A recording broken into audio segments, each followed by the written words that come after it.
To today's English Standard lecture as part of our April series. Today we're going to be spending 2 whole hours together, so we're going to get to know each other really well, or at least partially, because I can't see your faces, but I'm sure I'll be interacting with you guys in the Slido down below where you can ask me questions. So we'll have some form of interactivity. Okay, so hopefully you guys have maybe seen my face before, or at least been to an ATAR Notes lecture before. If you haven't, that's fine, welcome. Just a little bit of a background on ATAR Notes and who we actually are. If you can't tell, a lot of us that work at ATAR Notes are past HSC students or recent grads that did well in the HSC. And so because of that, we all understand how hard it is sometimes to get really at all any resources, but really good resources that are low cost or free. So basically we've designed ourselves toward giving you guys very low cost or free. A lot of our resources are free, and I'll get into what some of those are in a sec. But yeah, free resources for you guys to use in your senior years and in uni as well. Because we were in your position, we know what it's like. Trust me, I know that some of them are ridiculously priced. So yeah, we kind of have designed it as a nice free resource for you guys. And that's kind of our purpose. So some of our resources, we have some study notes, which are really great for English, because what I would recommend using other people's notes for in English in particular is looking at the way other people have made their notes, using that to inform how you construct your notes, but more importantly, what ideas people have about your text and how they're talking about them, what quotes they're using. Not so you necessarily steal from them, but more so you can get ideas, right? And you can kind of start picking on unique things that you can talk about in your own notes, in your own essays eventually. So I would really recommend study notes for that. We, of course, have these lectures, which are free, as you guys know who are here today. We have these lectures not just in April. Some of you would know that who have been to our lectures previously. We will have these lecture series for a lot of subjects all the way through until you finish your HSC. So I would keep an eye out, because yeah, we have plenty of lecture series that kind of focus on different parts of the syllabus. So today we're going to be looking at Module A and B in particular. Why? Because you've just finished Module A, so it's nice to have a recap, and you're about to transition into Module B, so it'll be a nice intro to Mod B. Whereas our series, my January series, my English Standard January lecture, I looked more at the common module, okay? So it'll kind of follow you through as you study the different stages or the different syllabus dot points in your HSC year, and that's for all subjects, not just for English Standard, of course. Okay, the discussions. I'm so sorry if you're someone that's attended my lecture before and you hear me just harp on about this every time, but I'm not going to shut up about the forums. We have discussions, as it says there, or the forum, which is how I know it, and it's something that I personally used when I was in year 11 and 12, and I'll tell you why. Something that I used to do with the forum, so the forum is basically you can ask your peers questions and academics, past recent HSC grads that did well in their studies, you can ask us questions, and basically, yeah, what I would do is I would ask questions like, hey guys, I got this question for my assessment. Can someone help me break it down? I was thinking about writing about this for this assessment. What is everyone's thoughts on this? Can I get some feedback? I would use that.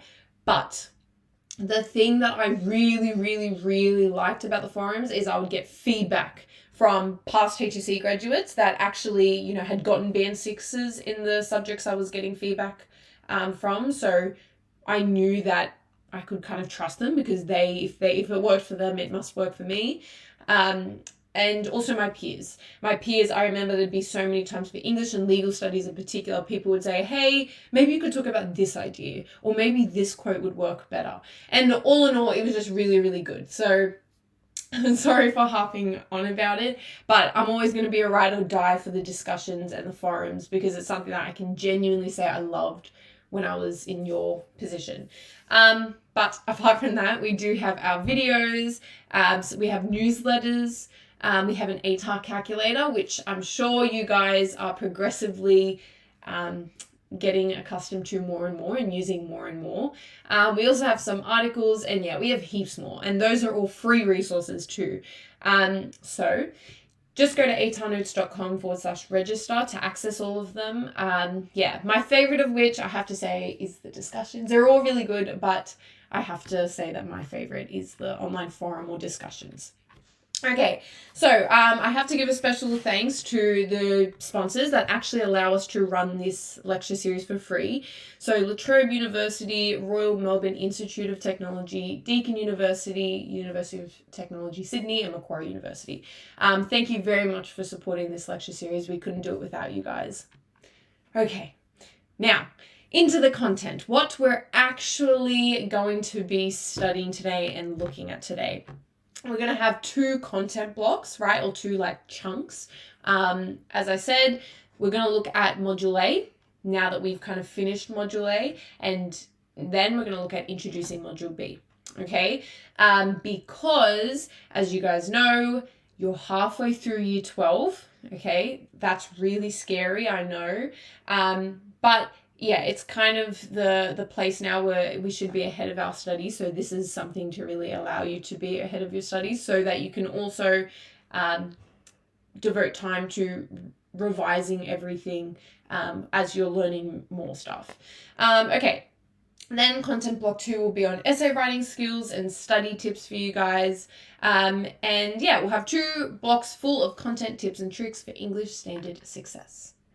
So, I haven't even introduced myself. I'm so sorry. Hello, guys. I am Chloe Lee. It's nice to meet you all, at least virtually, I guess.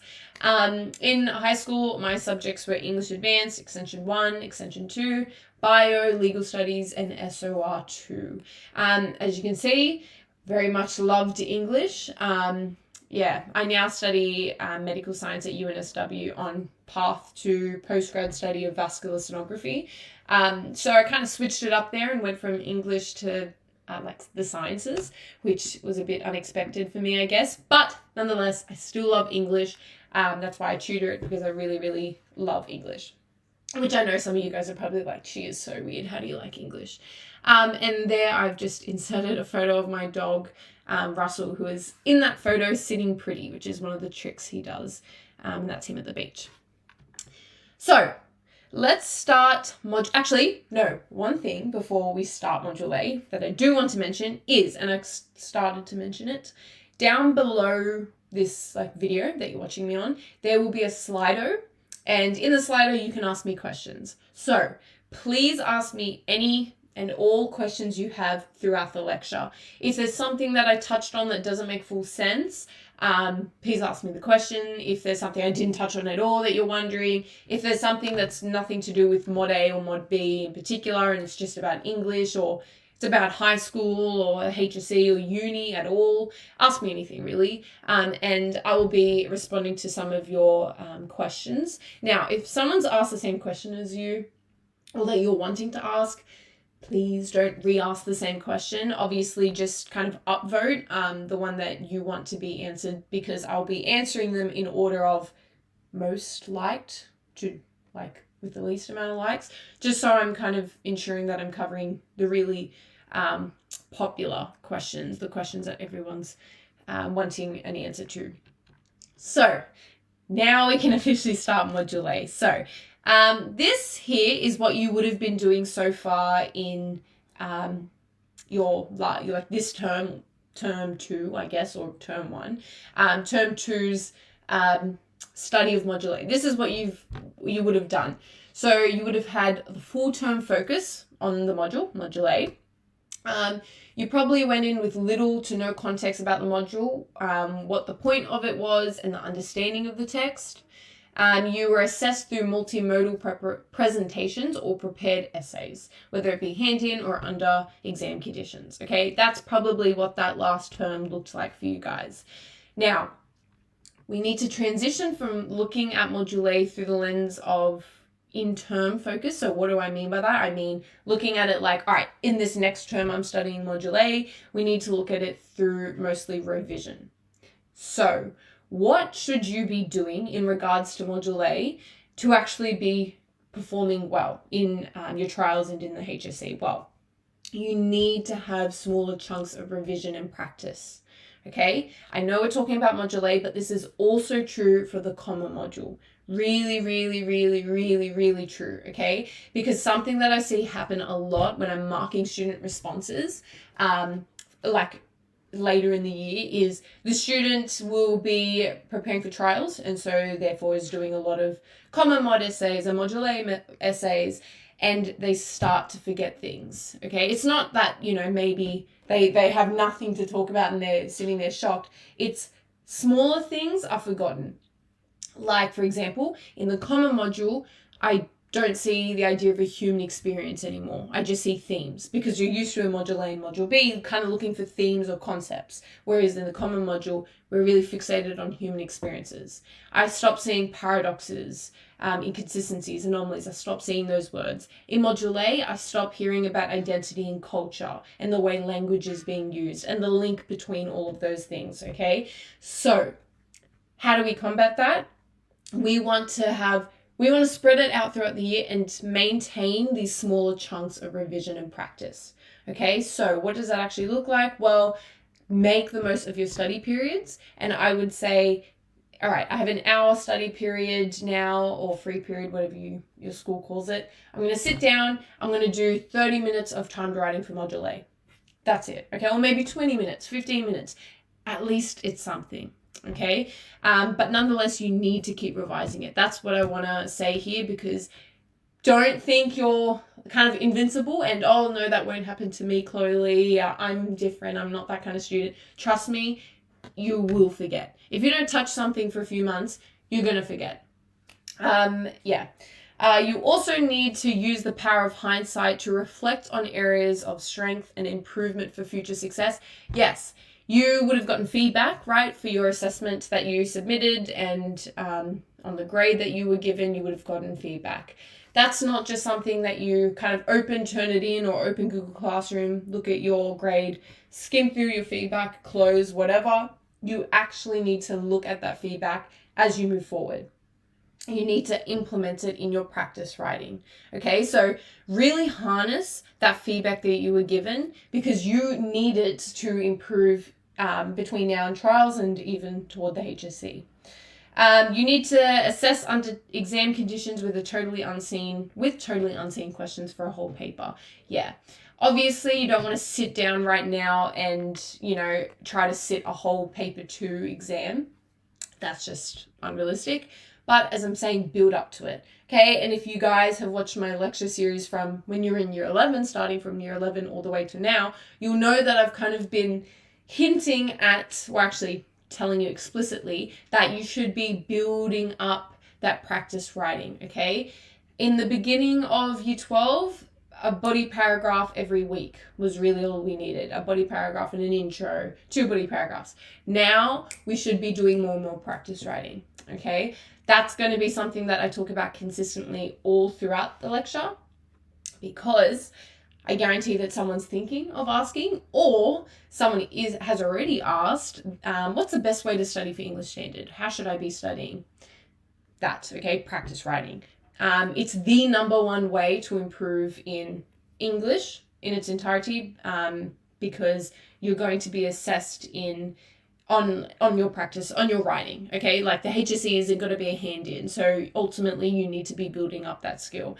So yeah, that's not the only time I'm going to say that in this lecture. You guys are going to get sick and tired of me talking about it. Okay, but nonetheless, we need to shift the way we look at Module A, okay? You're no longer having to look at Module A through the lens of a multimodal presentation. You need to look at Module A through the lens of essay writing now, because you'll only, moving forward, be asked to tackle Module A through essay writing lens. You will never have to, do another presentation or something like that. It will only ever be about essay writing. Okay. So, yes, we move from there to here. Okay, so how is this actually going to affect your approach and study?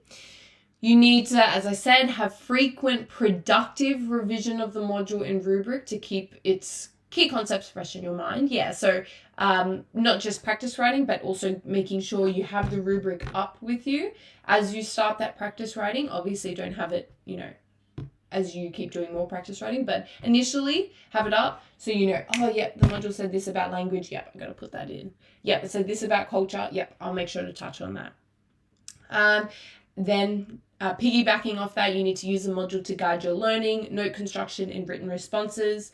You need to revise sections of your text to strengthen your analysis and exploring others to improve vocabulary, exploring other texts. Something that I always suggest for students, and this is something I personally did as well, is for each module, create a buzzword list. Yes, buzzword sheet, buzzword list. What that essentially is for module A, have all the key words that come up in the rubric and find synonyms of them, multiple synonyms of each word that you can use all throughout your responses that are A, sophisticated, but B, and arguably more important, words you understand, okay? Your teachers have probably told you this before, but there's nothing worse as a marker than reading someone's response and it doesn't make sense what they're saying because you can tell they just tried to throw in big words to sophisticate their writing, okay? But they actually haven't sophisticated their writing. So what I would do is find synonyms for, all the different kind of keywords in your rubric. Make sure you understand them, practice them in sentences.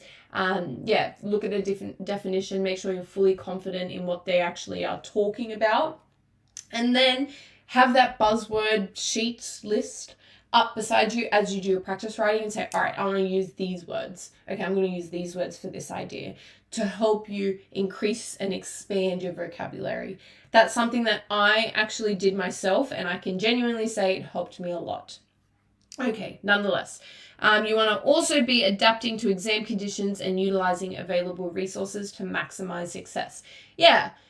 Trials is going to creep up on us very, very quickly.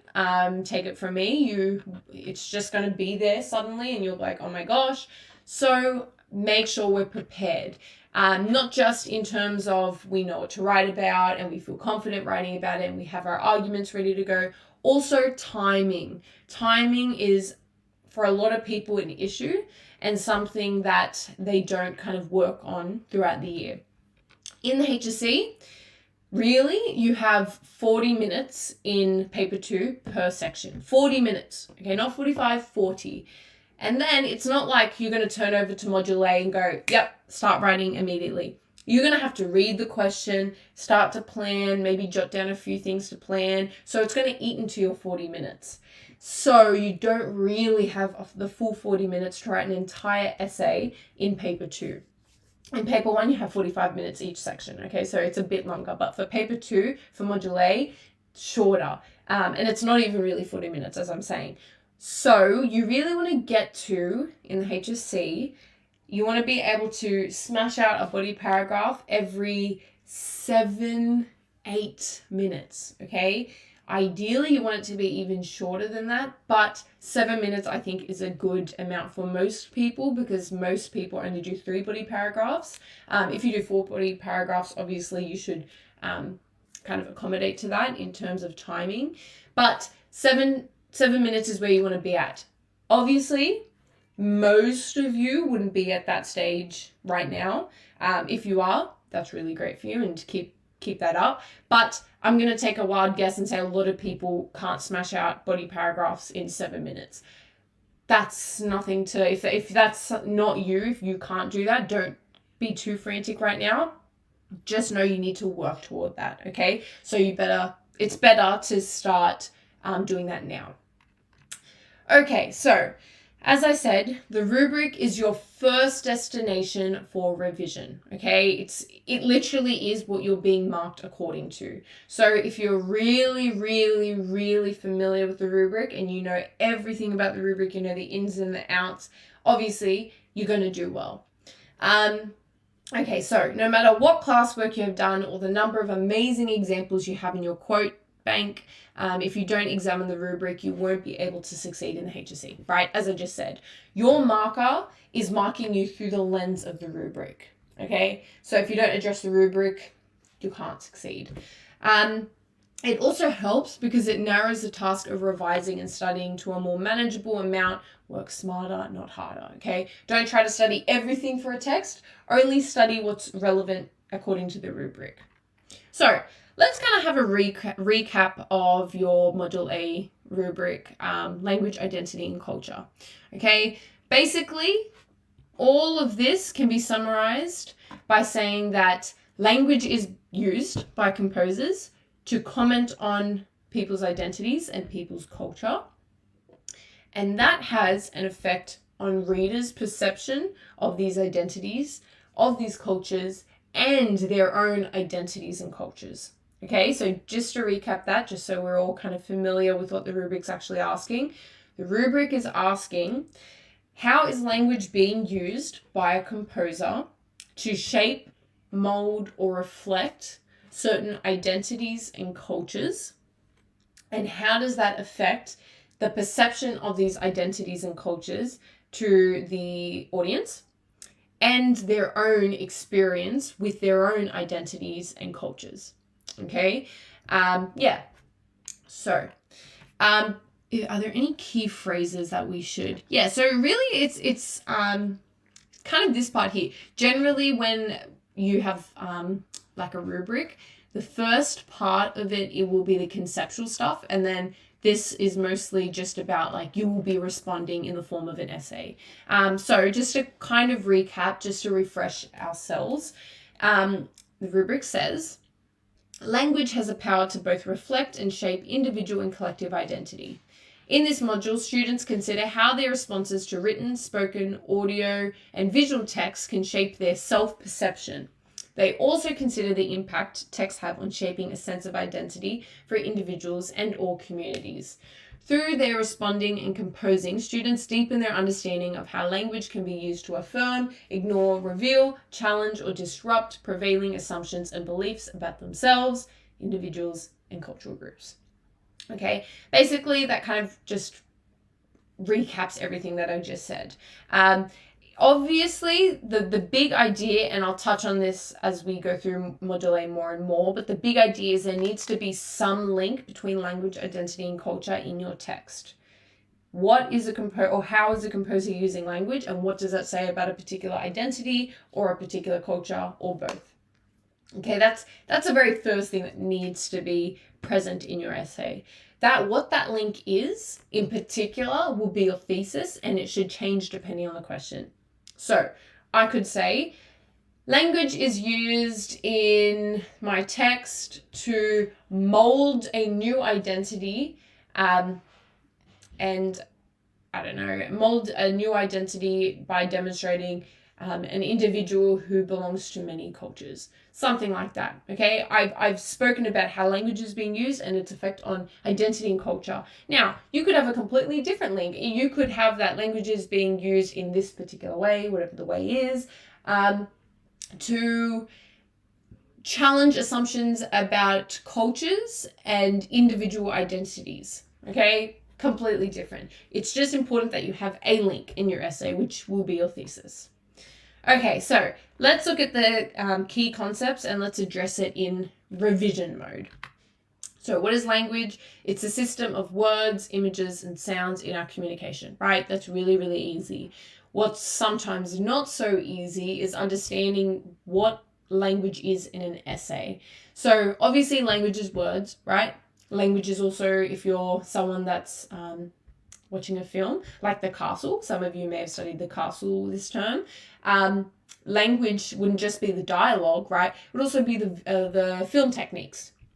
Okay, that's also a part of language. So language is quite complex, and it also has both micro techniques and macro techniques. Hopefully that sounds a little bit familiar, but just in case it doesn't, and we'll touch on this more, but just in case it doesn't, micro techniques are our literary devices. Macro techniques are our form. Okay, micro only appear once. They're only on one particular page or one particular line. So if she was as fast as a tiger, you can see how that's just on page 12 of this novel, only appeared once, just there. That's a micro technique, right? It's our literary devices. Only appears once. Macro techniques appear all throughout your text. Okay, that's form. Things like setting. Setting happens all throughout the text. It's not just in one particular line on one particular paragraph on this page. It's all throughout. Costuming, if it's a film, because costuming usually spans across many scenes. Characterization, the way your character develops throughout your text. That is also form, right? Because development isn't just, again, on one line. It's all throughout the text. The type of structure that your text uses. So if you're someone that's studying a play and if there's many acts to the play. Okay, but moving on, identity is our sense of self and understanding of who we are. And then culture is our ways of life that contribute to our identity. Okay, obviously, when we amalgamate many identities together, we start to form a culture. But when we spread out those individual differences between people in a culture, we start to look at identities. Okay, other key concepts that we need to be addressing. The idea of a perspective, which is different to perception. So perspective are the views that are manipulated and expressed within a text. However, perception is the interpretations that are gained outside of a text. Okay, I see these words kind of used synonymously in a lot of essays. They're not the same. A perspective is a worldview. Okay, whereas a perception is the way individual things are viewed based off worldviews, but other like biases. And then self-perception is how we view and understand ourselves. Okay, so people can share in perspectives. It's harder for people to share in perceptions because perception is really individual. It's linked to your worldview, but it's also linked to your individual experiences, your individual values and morals, and yeah, who you are as a person, your identity. Okay, the idea of individual and collective. This should also ring a bell from human experiences, right? Individual and collective identities. So when we define it, it's, referring to the people and groups represented in the text. Okay, the individuals and the collectives, the identities and the cultures. Beliefs and assumptions refer to views that we accept as truth and often without proof. Okay, and empathy is the ability to understand and share in the feelings of others. Okay, understand them. That's the biggest thing for empathy. So this is what's being used, language is being used to comment on this, identity and culture. This is what's also being shown, different perspectives of people. That's being shown to challenge our perception of these cultures or these identities or ourselves. And then this is also being shown to us, individual and collective. And then this is what's being challenged again, the beliefs and assumptions about particular identities and cultures, and also we're gaining empathy. Okay, please do not confuse empathy with sympathy. We do feel sorry for some of the characters that you've looked at, but what's more important is empathy. We understand them, because you can sympathize for someone but not understand them. The bigger thing is actually understanding someone. And just because you understand someone doesn't mean you actually sympathize for them. Okay. Audience impact. This is something that I've included because without a doubt, this is something that, like, I'm going to say most essays that I mark, I have to give feedback on. Audience impact is the most important thing that they want you to build up to. I'm going to be super annoying and go back here. Notice how language has the power to both reflect and shape individual identity and collective identity. Okay, cool. We're told that. In this module, students consider how their responses, right, to written blah, blah, blah, blah, can shape their self-perception. They also consider the impact texts have on shaping a sense of identity for individuals and or communities. Through their responding and composing, students deepen their understanding of how language can be used to blah, blah, blah, blah. See how there's one sentence on representation? How what your text is doing, how it's using language to reflect and shape individual and collective identity. That's one sentence. The rest of this is about audience effect. What that representation of certain identities and cultures, what is that actually doing to you? How is that actually changing your worldview, the assumptions and beliefs that you have, your empathy for others, your own self-perception? That's what we want to build up to. Okay, as you can see, this is the importance of knowing the rubric really, really well, because it's literally asking you to focus mostly on audience effect. What does this actually mean? This doesn't mean that your body paragraph should only talk about audience effect. However, you should be building up to it. Just like how in the common module you build up to the why being, why is your composer showing this to us? What are they trying to say about the world? What are they trying to open our eyes to or challenge? And that's what you want to build up to in the common module. Here, we want to build up to audience impact. How is this challenging the way you view other cultures, the way you view other identities, the way you view your own culture, the way you view your own identity? Okay, that's what I need from you guys to talk about. Okay, integrating this in your responses can be what differentiates between a band 5 and band 6. Wholeheartedly, I can say that, okay, wholeheartedly. My students who have gotten band 6s before in English Standard are the students that do this and do this very well. Okay, so this is what I was talking about with the kind of buzzword sheet. These are kind of synonyms you can have for the syllabus words. So this is straight from the syllabus. It's asking you, how does your text affirm, ignore, reveal, challenge, or disrupt prevailing assumptions and beliefs about certain identities and cultures?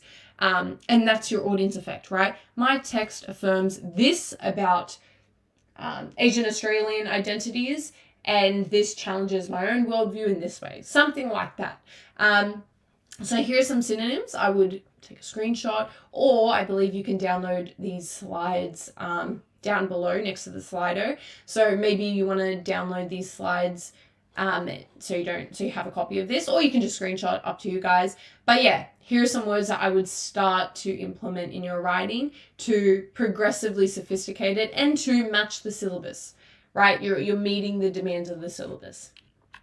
Okay, so this is the difference between linking without or linking with audience impact, just so you guys see the value of talking about audience impact. So instead of something like, therefore, Lawson reveals the value of community as essential to Australian culture, we want something like, therefore, Lawson reveals the value of community as essential to Australian culture, allowing audiences to understand its continuing presence in the nation today. That's how you grapple with audience effect, okay? That's an example there of you literally talking about the effect on audiences, whereas this is just about the composer. We do want you to talk about what the composer was trying to say, but again, as I said, we want you to build up towards audience effect, okay? So notice the difference between these two. Okay, next one. Here, Aunt Serena's characterization, remember how the character changes throughout the text, demonstrates how individuals may struggle to adjust to new lifestyles. Instead of that, we want, hence, Aunt Serena's characterization demonstrates how individuals may struggle to adjust to new lifestyles, enabling audiences to better empathize with their efforts. Okay, you can see the difference, right? This is more band 4, band 5. This is pushing towards band 6. Okay, therefore, her poems represent this historical mistreatment of Aboriginal people. That will transition into audiences are encouraged, okay, to empathize with the historical mistreatment of Aboriginal people and strive toward a more culturally harmonious society.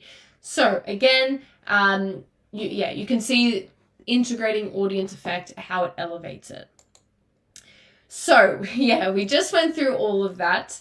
And what if I told you that the answers you seek are in the syllabus? The rubric, if you can't tell, is where you should be basing a lot of your study, okay? Because all of this, I literally, maybe you didn't realize, but I literally just went through these key ideas in this syllabus, okay? We've literally just went through this together. We have revised the syllabus together. And you can see that that's literally everything you need to do for Module A. because it's the syllabus. You wouldn't believe it. So what am I trying to say? I'm trying to say that the rubric, revising the rubric, is the number one way to kind of refresh your memory, but also make sure you're on track and you're covering everything you need to cover. It's very rare that you won't talk about the syllabus at all in your practice writing. Like, obviously you're going to be talking about the syllabus. It's not rare, however, that students miss out on really key things that they should be including.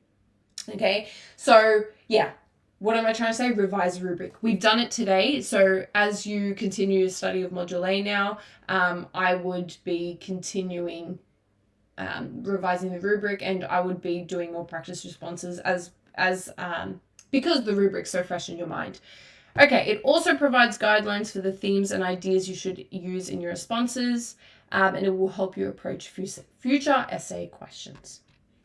Okay, so revising the Module A prescribed text. So my criteria is based on two things, okay? How you revise the prescribed text is based on two things. Firstly, look at which parts you enjoy. It's much easier to analyze something if it inspires and interests you.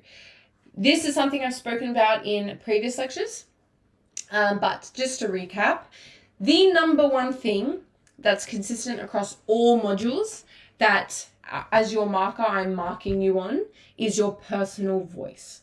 Okay, that's something that you hear so much, your personal voice. You hear your teacher say you don't have a personal voice, or you need to strengthen your personal voice, or whatever. And I wouldn't be surprised if some of you are thinking, okay, what the heck is a personal voice though, Chloe? Isn't it just me? Like, I'm writing, so isn't it my personal voice? Sort of, but not really. Personal voice has more to do with having your own unique ideas and having confidence and flair in your writing. So what do I mean? Let's kind of break that down. What do I mean by having your own personal ideas? You have to imagine that as your marker, and this isn't just the case for me, this is the case for literally every marker, we're going to be marking a lot of things, a lot of essays. So especially when you do this year after year, you start to kind of expect the same sort of things in every essay that you mark, right? Someone studying growing up Asian in Australia, all right, I'm going to kind of be exposed to the same themes and concepts over and over. Someone's doing the castle, all right, someone's doing Henry Lawson, okay, it's the same sort of stuff over and over. So your marker understandably gets a little bit bored, okay, because it's so repetitive and it's so, it's very rare to get something that's different. But when there is something that's different, and I'm sure this isn't the first time you've heard this, but yeah, when there's something that's different, it wakes me up. I'm suddenly very interested in reading this because, oh my gosh, it's different to all the other stuff, and oh, what is this student talking about, and oh my gosh, that's where your personal voice, that's the genesis of your personal voice. That's where it starts, right? Wake me up. I'm really, as I'm kind of robotically marking, it feels like sometimes, I'm waiting. I'm really eager to be woken up by a student's writing. Why am I saying all this? Because you will be most confident in the unique ideas that you actually like.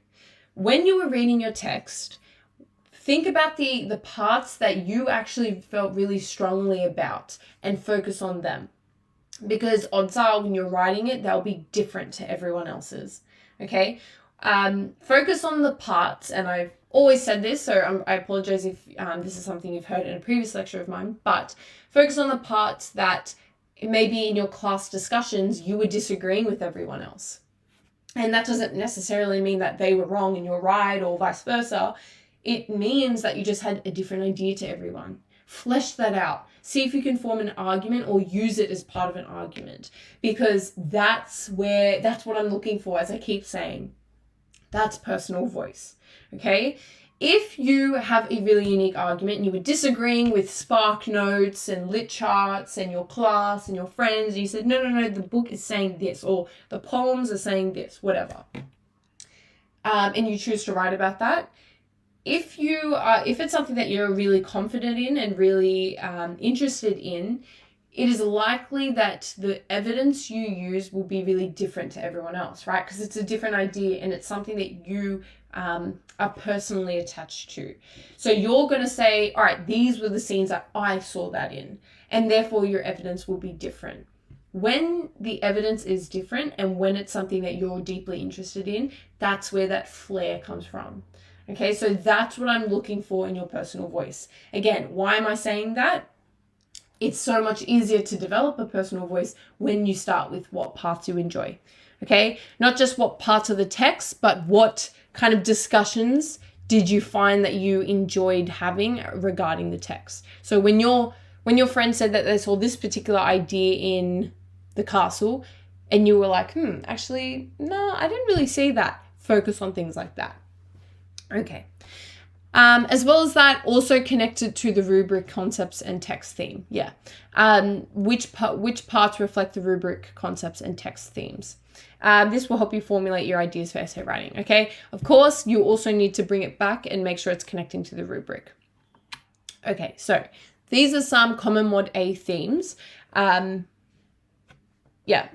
kind of span across all different texts, not just kind of like Growing Up Asian Australia or The Castle or Henry Lawson or whatever. There are these kind of span across all of them. Why? Because mostly all of them are focusing on some sort of discrimination or cultural difference, right? Because it's identity and culture that you're looking at nonetheless. So things like assimilation, bilingualism, multilingualism, belonging, displacement, class, discrimination, empower and disempowerment, family, gender, heritage, inequality, marginalization, multiculturalism, norms, ownership, power and authority, prejudice, race, stereotype, status, and spirituality.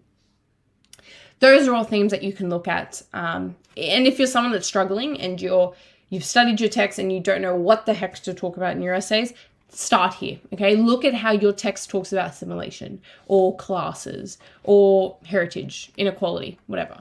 And maybe you might not end up talking about these exact themes, but it's a starting point. Okay, so constructing notes. I am going to really urge you guys to have your notes finished as soon as you can if they're not already. Okay, you do not, take it from me as someone who's been in your position, you do not want to have to construct your notes before trials and, oh my gosh, I forgot to do my notes for module A, let me start making them now and, oh, this is what I'm going to use. No, please, if there's something at all you take from today's lecture, let it be that you need to have your notes done as soon as possible, because this isn't really active studying. Constructing notes. This is something you do in term while you're still studying it. So if you're someone that doesn't do it, while you start studying module B, if module B is the one that you're doing next, I know some schools flip around the modules, whatever you're studying next, construct your notes as you go along. And as you finish the term, make sure your notes are done, so you do not have to come back to them. Okay. Because it's passive. This is passive studying. There's really no benefit of constructing notes besides it's something to kind of assimilate all your ideas together and use to start doing practice writing. Okay. This isn't like any sort of application-based learning. I'm not saying notes aren't valuable. Of course, notes are really, really, really valuable, but we want to transition from constructing notes into practice writing. So moral of the story, get them done.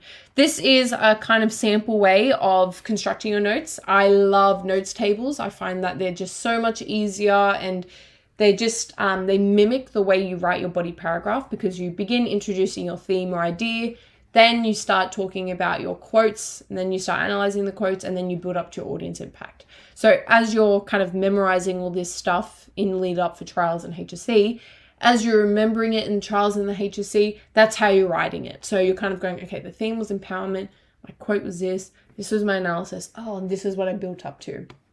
Do you have to write it like this? No.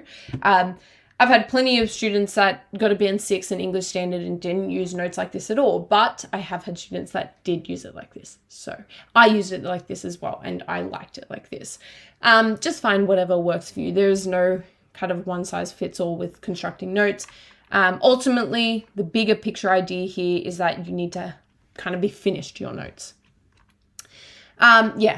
as I said, so could be just your quotes. Some people just have their quotes as their notes and they know what their analysis is. They don't need to write it down. Some people like to have bullet points with quotes and analysis. Some people like to have whole paragraphs. I wouldn't recommend that because you don't want to look at an idea through one paragraph only. What do I mean by that? Your idea about gender, let's say you're writing a body paragraph on gender, that should look different depending on the question that you're writing. Okay, your one body paragraph for gender shouldn't be the same across many different questions. So it's a little bit limiting if you write it as a body paragraph and just keep going over the body paragraph and kind of memorizing that one body paragraph. Because you're literally just kind of training yourself to only look at it through one way and not really like develop it for the question and the specifics of the question. So I would advise against that, but I know it does work for some people. Ultimately, if you want my advice, this is my advice. Choose this. Structure it around themes. Also structure it around characters. Okay, so for every module that I did, I would have one like this, and then I'd also have one on characters and quotes relating to the character, analysis, audience impact. Why? Because you can be asked to do a character analysis, which is basically an essay that's not focusing on themes, it's focusing on characters. So especially for common module or module A, you could be asked to do a character analysis because there's that focus on individual experiences or individual identities. So if you were asked to look at how different individual identities in your module A prescribed text comment on, I don't know, let's pick something, family, randomly, okay, just pick that one. You would have to kind of, look at different characters and look at the themes and ideas that they represent at large and kind of comment on that, okay? So do it around themes and characters. Your key scenes should be in your quotes and analysis and syllabus dot points, okay, especially for the common mod and for module A. If you're kind of wondering where you could put that, you could make another column here and put in link to syllabus and then link each idea to parts of the syllabus. Okay, so this is what I was talking about. This is what, this is a sample of a student's notes from last year. And this is, works for some people to have it like this for this poem, a T.S. Eliot poem, Proof Rock. This is my kind of idea. For preludes, this is my idea. Some people do it like this. Now, I wouldn't have my notes like this, but as I keep saying, practice writing, this is something that I would do as well as writing out full body paragraphs and full essays. Essay plans. I cannot kind of tell you guys enough to always do essay plans. What is an essay plan? This. You give yourself a question and you plan out your essay. So this is what I would do down to almost everything, down to a T almost. So you say, all right, this is my question. This would be my thesis that's responding to the question. My body paragraph 1 would be this, which relates to my thesis and the question. Body paragraph 2 would be on this, which relates to my thesis and the question. And then same thing for body paragraph 3. And then for each argument, this kind of dot point where your argument would be for each body paragraph. The only thing I would add is evidence. Okay, body paragraph 1 was on Prospero. This is all my evidence for Prospero. Body paragraph 2 is on Gonzalo. These are all my pieces of evidence for Gonzalo. And so on and so forth for your other body paragraphs, okay? This is something I would do in your free time as well to kind of give yourself a break from practice writing so you don't burn out and you're not kind of like, oh, I do not want to do any more practice writing. This is a fun way to kind of interrupt that rigid study structure. This also really builds the skill of developing your ideas to the specifics of the question, okay? This obviously isn't so much about timing because you're not writing out a full essay. This isn't so much about structure. This isn't so much about what you're actually writing about in each body paragraph. This is more testing. Let's say, all right, I knew I was going to write a body paragraph about the character Prospero, right? Who's a character from The Tempest, but don't worry about the play. Just know I was going to write about Prospero. I knew that in my head, okay? I had that in my head. And then I see the question. This is testing. All right, I knew everything I wanted to say about Prospero. How do I develop that to the question? How do I twist it so it's answering the question?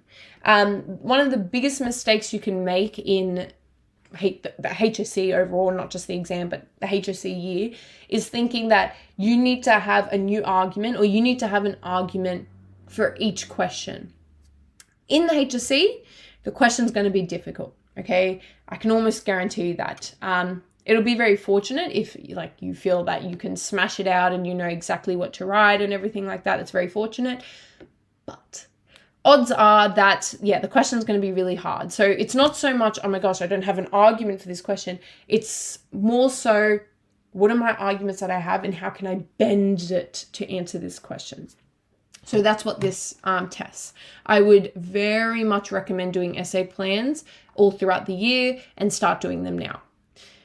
Okay, prior to the HSC, I transformed these into paragraphs. Yep, for each essay plan, I would actually answer it. So there you can see.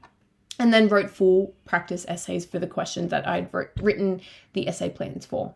Okay, so yeah, essay plan. And I would suggest to do an essay plan before you do any practice writing, but you can just do it as its own separate activity too.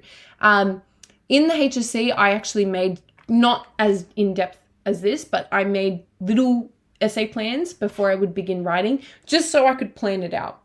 Something that I did, not to jump the gun here and talk about study tips already, or kind of like tips moving forward, but something that I did do in the HSC is I went through and I planned all my responses before I actually even begun writing. And I wrote down all my evidence for each essay before I begun any of them. Why? So while I'm doing module A, I'm not thinking, oh my gosh, am I going to forget my quotes from module B? Oh my gosh. And while I'm doing module B, it's not, oh my gosh, I'm forgetting stuff from module C. I just know, I have the confidence. All right, I wrote everything down. I know what I have to do. I just have to go through and do it. Okay, so this is examples of how essay plans form into whole essays. All right, other ways to construct notes, flashcards for key terms and definitions. This isn't as important for English standard or English in general. This is more so something you would typically do for like biology or legal studies, or really you could do it, I guess, for any subjects. English, it's harder to make flashcards, but I would use it to revise the rubric, okay? We've just spoken about how important it is to know your rubric and know the rubric confidently. So yeah, I would suggest to make them maybe for the rubric and certainly those buzzwords. Quizlet is a fantastic platform for making digital ones, okay? Or Anki, A-N-K-I. An A4 summary sheet for scenes, characters, and themes. I would suggest to make a summary sheet for themes. Something that I did in the lead up for the trials, and I'm not saying like a week before or 2 weeks before, 3 weeks before, I mean in the months leading up, is I would do it, especially in my free periods or study periods, whatever. I would write down my theme. So let's say I had a book that I was studying and I was studying the theme of friendship, right? I would say, all right, I'm going to set a timer for 5 minutes. I'm going to write down friendship. I'm going to write down my argument for friendship and all my pieces of evidence for friendship and the analysis for each. Why would I do that? So I can start memorizing all my evidence, okay? And it gets stronger and stronger. Because in your practice writing, another thing that you want to do, and there is a lot to do, but another thing you want to do is make sure that you're able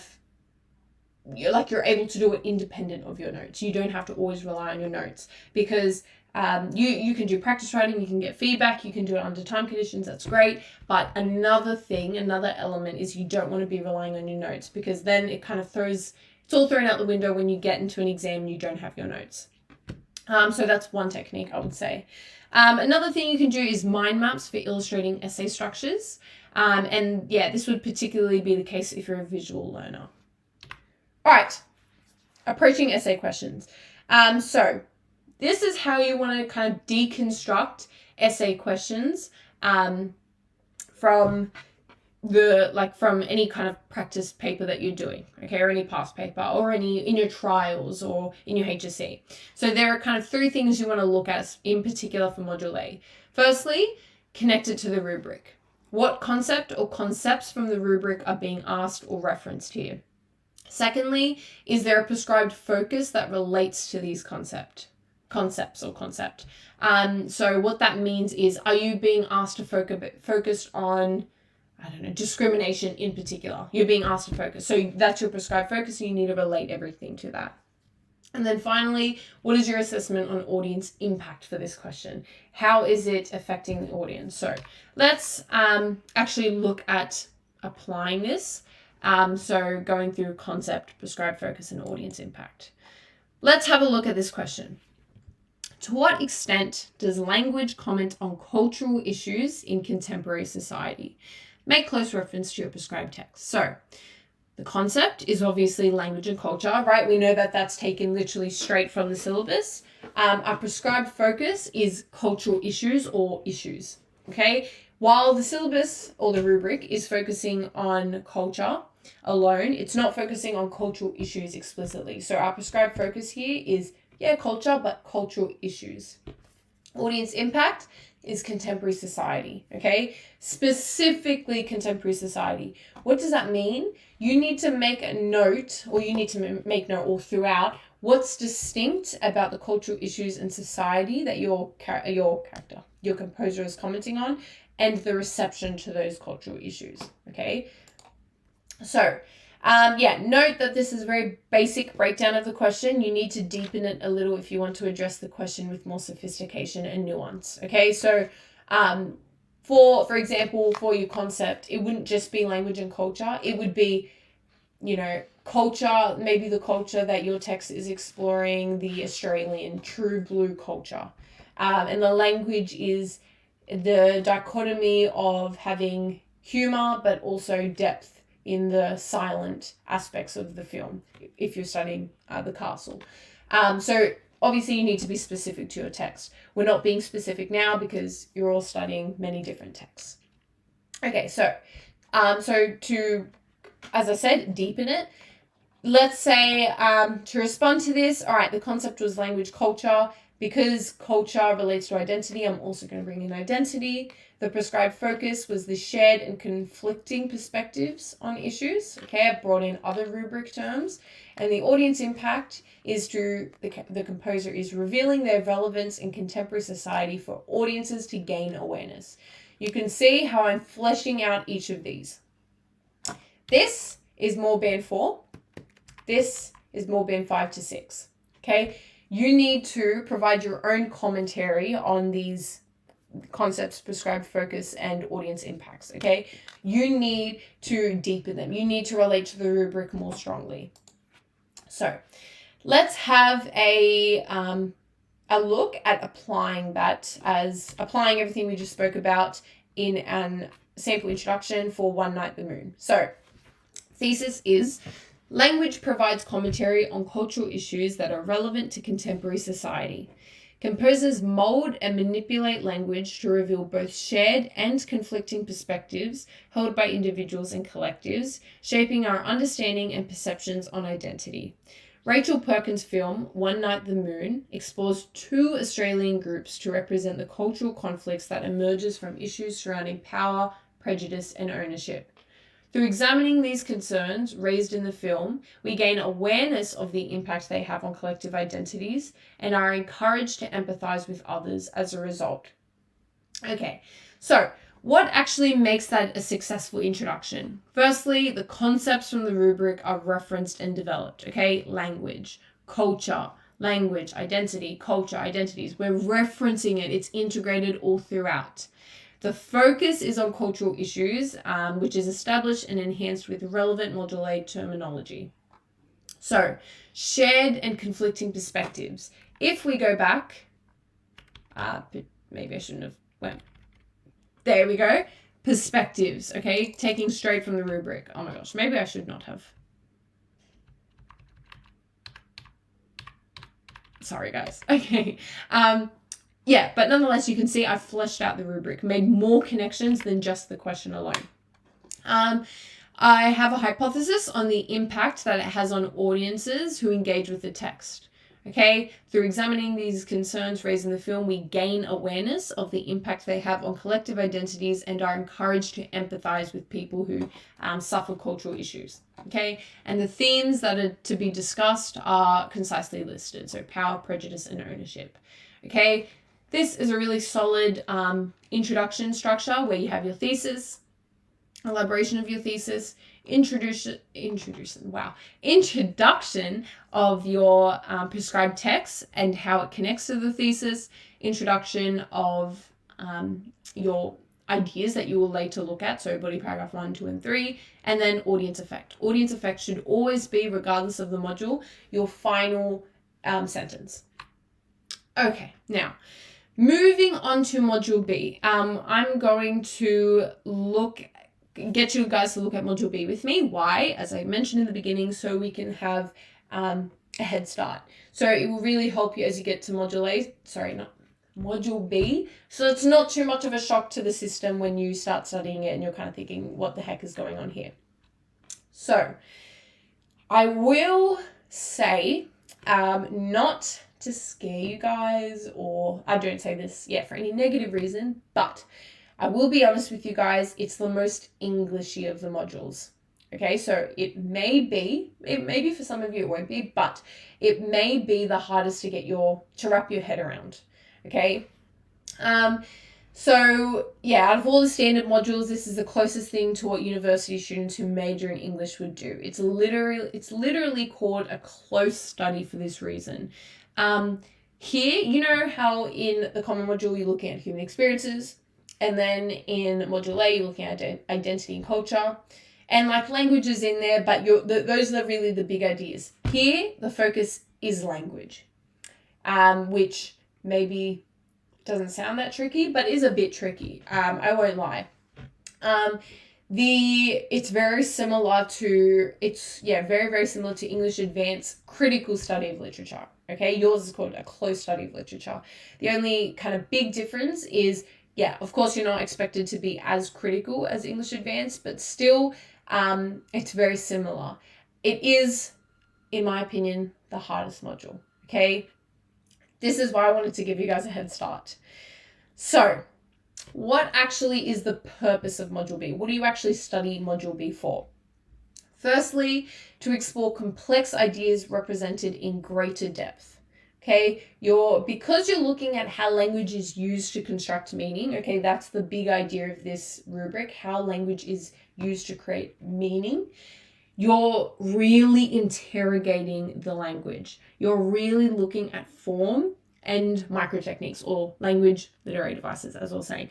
You're deconstructing that in greater depth than you do in the common module, Module A. So if you're someone that struggles with analysis, now would be the time to really start developing your analysis skills, okay? And getting feedback from a teacher or tutor or siblings who have completed English before. Now would be the time. It also engages us in ideas that have relevance today, okay? So the idea of universality, universal themes, universal ideas, and that relates to textual integrity, which we'll talk about in a second. But you also want to be looking at in Module B how ideas transcend time, how they continue to have an effect on audiences. It also is to enable us to better understand the importance of literature, even more so in a contemporary society like ours. Okay, so overall, you want to make connections to the overall value of literature. What literature can achieve, okay? And even more specific and even more particular, what language can achieve, okay? You're really looking at here, how do words on a page, simple words on a page, simple scribbles, how are they able to create meaning and an impact on people's lives and have an effect on us? That's what you're looking at. Okay, so I'm going to actually give you guys a second to have a full read through of this before we tackle it together. Nice and slow, just so you have one reading on your own of the Module B rubric. So you've actually read it. Maybe you've read it before. Nonetheless, this will be a bit of revision for you guys, but I guarantee there'll be some of you guys who have not read it yet at all. So While I take a nice big sip of water so my voice doesn't just disappear, I'm going to let you guys read this. And I'll read it with you.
Okay, hopefully that gave you guys an opportunity to have a read through of the rubric.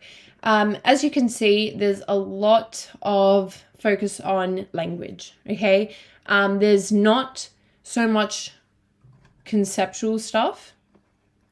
It's really just focusing on language, as I said. So words like, let's see,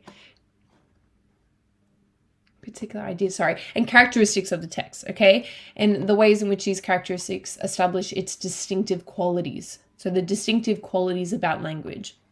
Students study one text chosen from the list of prescribed text. Portray people, ideas, settings, and situations in text. So we're talking about plot, settings, characters. By analyzing the interplay between the ideas, forms, and language within the text, students appreciate how these elements may affect those responding to it. Students produce critical and creative responses. So spelling, syntax, grammar, all those kinds of words you can see, right? That it's really focusing on how language is being used by composers to construct meaning. Now, we have different, let's kind of break down the key ideas in the rubric together. So this a bit about having an informed understanding, knowledge, and appreciation of a substantial literary text. Okay, that first line in the rubric. You will dive deeper than ever before when studying and analyzing your Module B text, as I said. Okay, informed means to be or to have or show a knowledge of a subject or situation. Okay, you need to not just be able to reference the language features and the form of your text to support your ideas.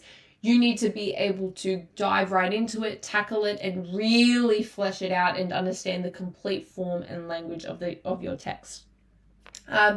This means that you need to synthesize all the perspectives and possible ways of viewing your text rather than just choosing to take one and calling it a day. Okay, you need to look at many perspectives.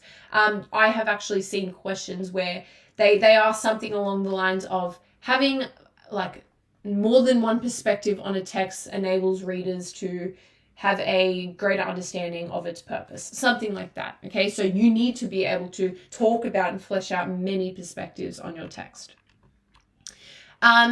Okay, so from being informed, you're able to have the other three things listed below. So if you're informed, you have understanding, you have knowledge, and you have appreciation, which,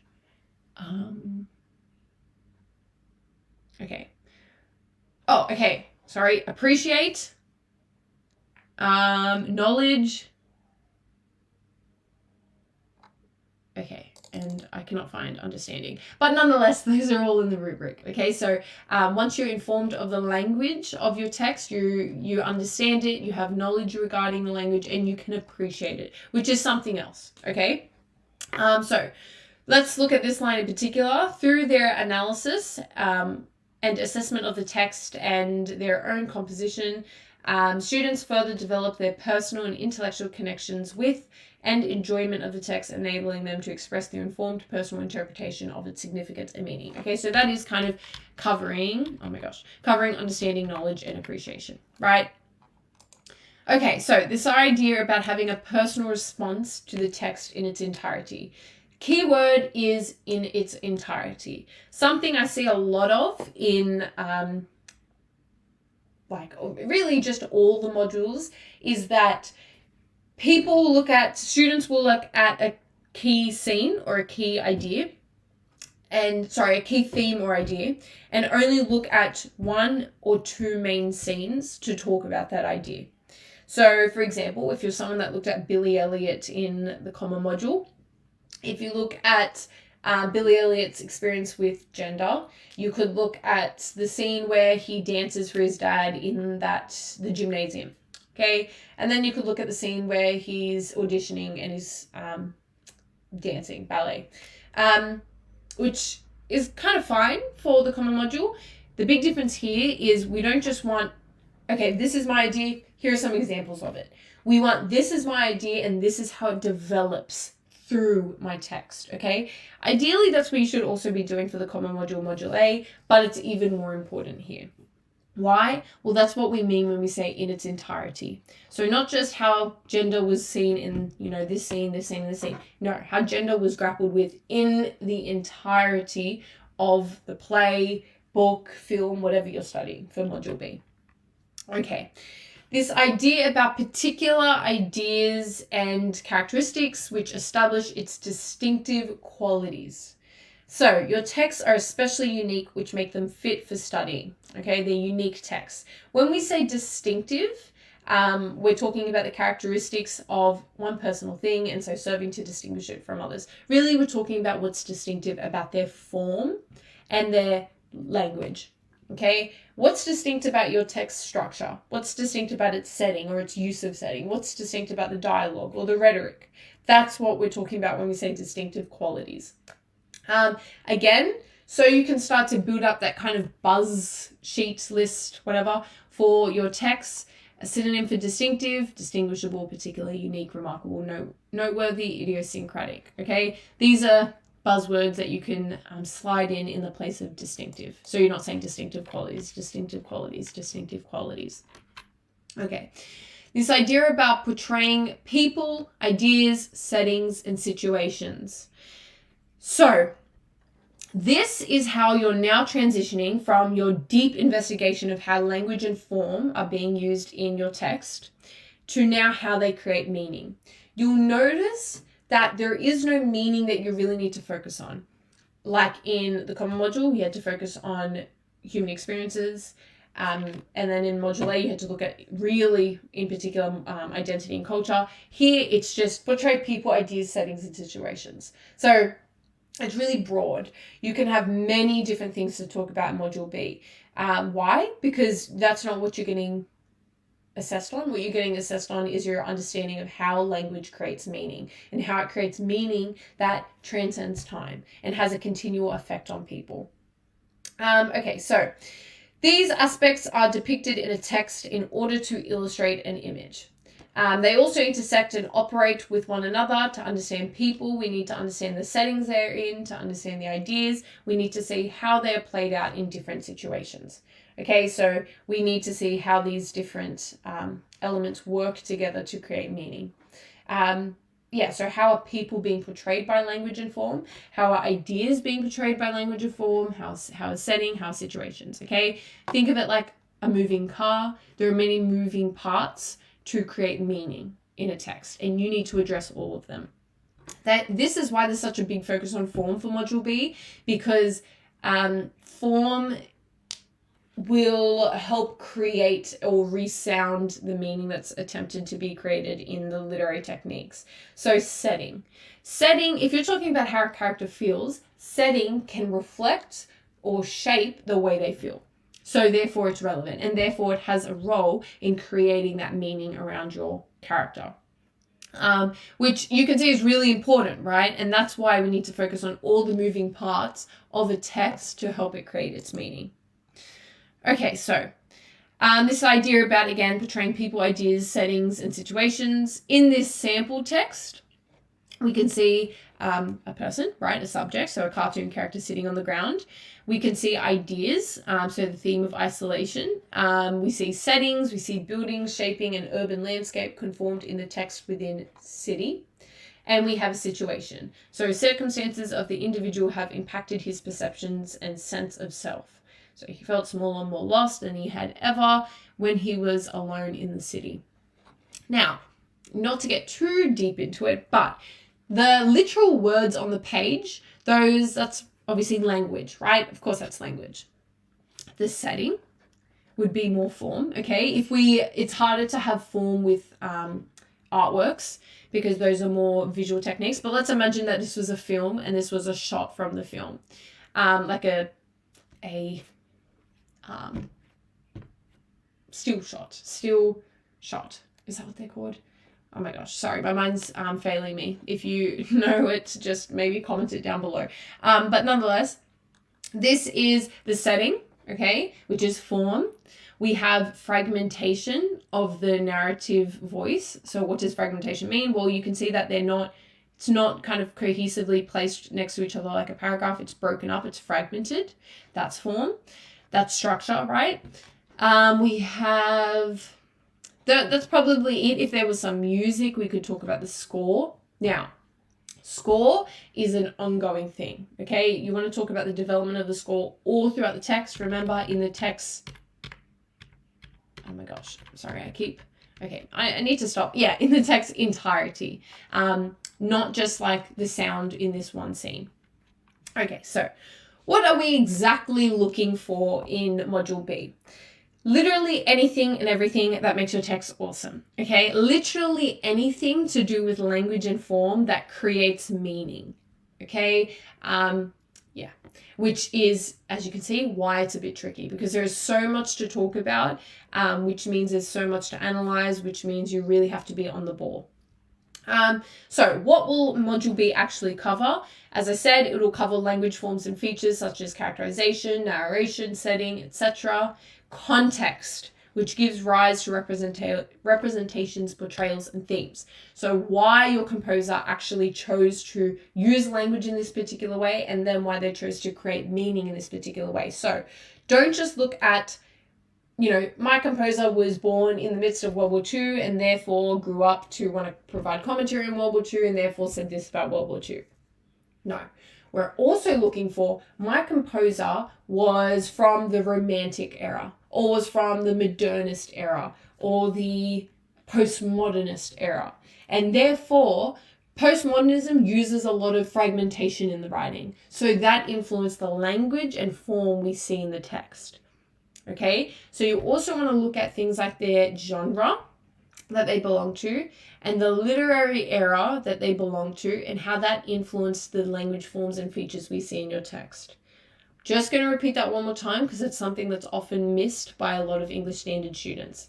You want to also look at their genre and what literary era they come from and how that influenced the language forms and features we see in their text. Okay? As I said, if they're romantic, what's romantic about their work? What conventions are typical of romanticism and how we see that in their work? What about for modernism or realism? And of course, as well as that, you also want to talk about context in kind of like a historical sense as well. Yeah, my composer was born of this time, therefore was inspired to write about this. You do also want to address that, but that's not the only thing. That's something that's really distinct about Module B that you wouldn't have done so far. Okay, you also want to look at the purpose from the composer and on conveying these ideas. Yeah, so this kind of links on from context. If you're saying that your composer had really specific like it had a really specific context or contextual forces that made them say really particular things, they must have a really strong purpose, and therefore you must outline what that really specific purpose is.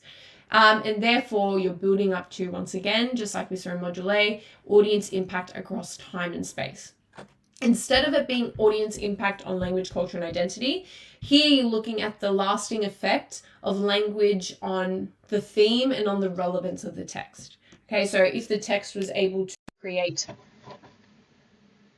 Okay, sorry, Siri just thought I was talking to her.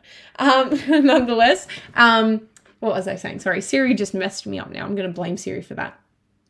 Yes, if the text is able to create a resounding effect all throughout time. Okay, was the language in your text that good, that impactful, that it was actually able to continue to have an effect through time? Okay, dealing with the obvious now, dealing with the elephant in the room, textual integrity. Maybe we've heard this before, maybe we haven't. Textual integrity, in terms, like this is how Nessa has defined it, is the unity of a text, its coherent use of form and language to produce an integrated whole in terms of meaning and value. So it's a dead term, but an alive concept. Why is it a dead term? Because it's not something that's used in literary criticism. Nessa actually created the term. It's not actually a real theory or idea. But it's alive in the sense that it's assessing how well a text is able to connect to its people or audience throughout time. Okay, so is the text alive? I'm going... Okay. Sorry. I don't know how to turn Siri off. I don't know why she keeps coming on. It doesn't sound like I'm saying, hey Siri. I don't want to say that because now she's really going to come on. Okay, sorry. Dismiss her. Hopefully she stops coming up. But it's alive in the sense that you're assessing, does it still have a living effect even after the composer dies? Okay? So I can hear the questions being typed to me right now. People are asking, but if it's so important, why can't I just use the term? Okay? Because a lot of the time teachers say to not use the term textual integrity. And I would agree with them to not use the term textual integrity literally in your writing. Firstly, Nessa made up the term for the old syllabus. It's not actually a real concept, okay? We don't actually, as I said, there's no concept in literary criticism that describes textual integrity.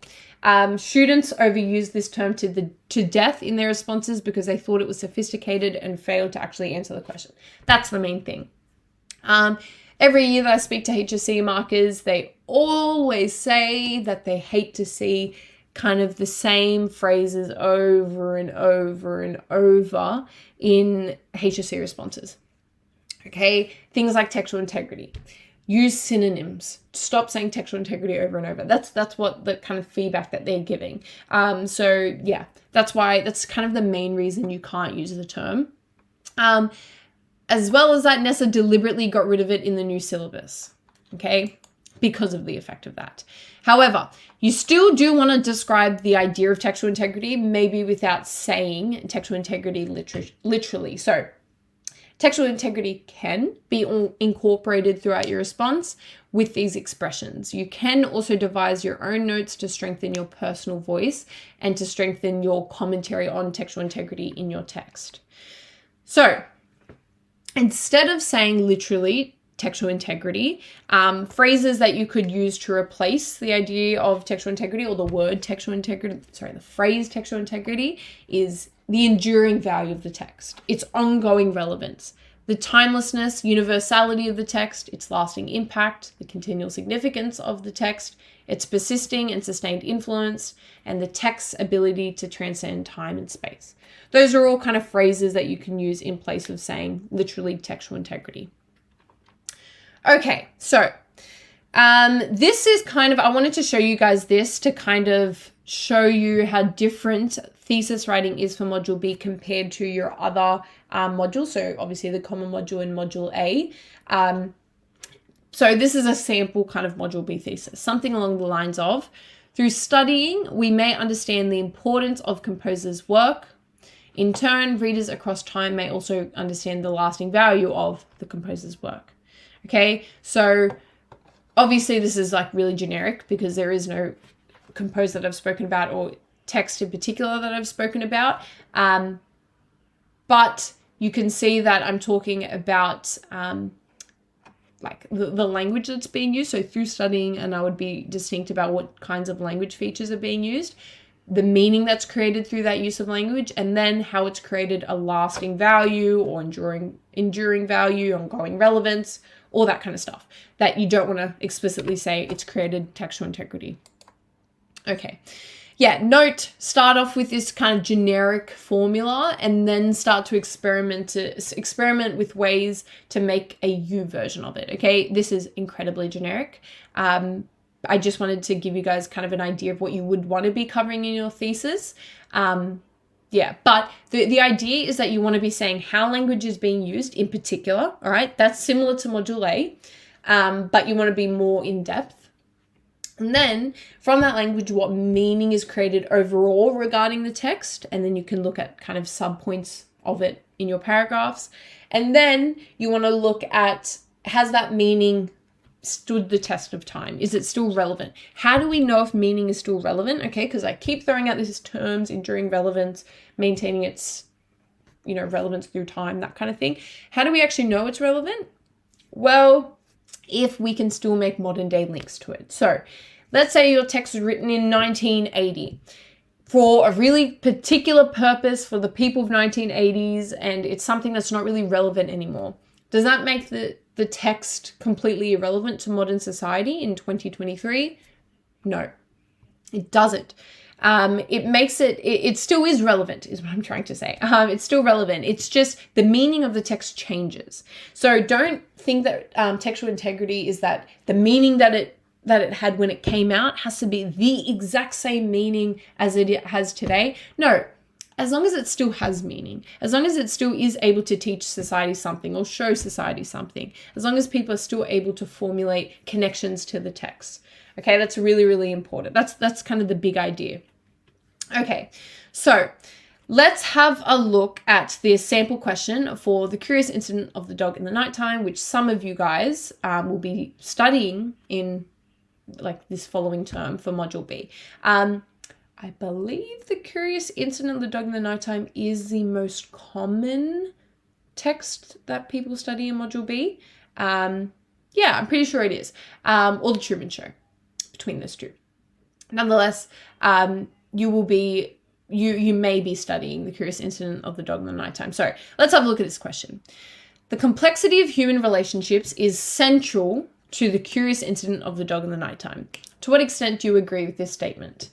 Okay, so just like we did for Module A, let's break down the concept, its prescribed focus, and the audience impact. So concept is a complexity in representation, which we know is a syllabus idea, right? How complex themes are represented, and that it's central to the text's successful portrayals. So that language and the complexity of the representation, so language, the complexity of the language being used, is central to this successful portrayal of the text.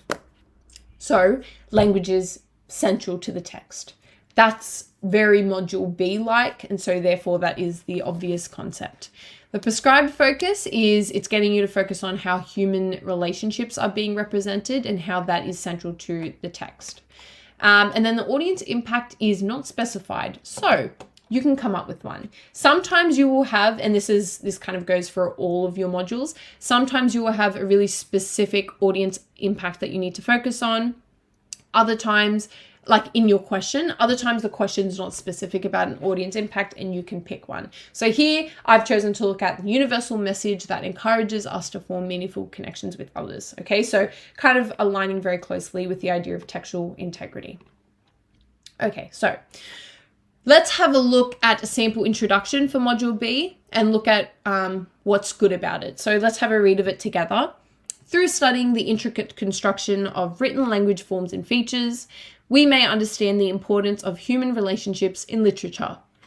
Interactions between characters in a text are able to reveal the complex representations of the self and the self amongst others. Mark Haddon's novel, The Curious Incident of the Dog in the Nighttime, 2003, positions us to examine the values of family, honesty, and trust in maintaining positive relationships. In turn, readers may realize the universal appeal of the novel as it continues to encourage us to similarly form meaningful connections with the characters to a great extent. So, what makes this introduction a successful introduction? Firstly, concepts from the rubric are referenced and developed, okay? Just like we had in Module A. We are talking about language forms and features, talking about characters and the development of characters, complex representations, which we know representations is referring to the use of language and form, meaningful characters. That's all really about Module B, and Module B is focused on language.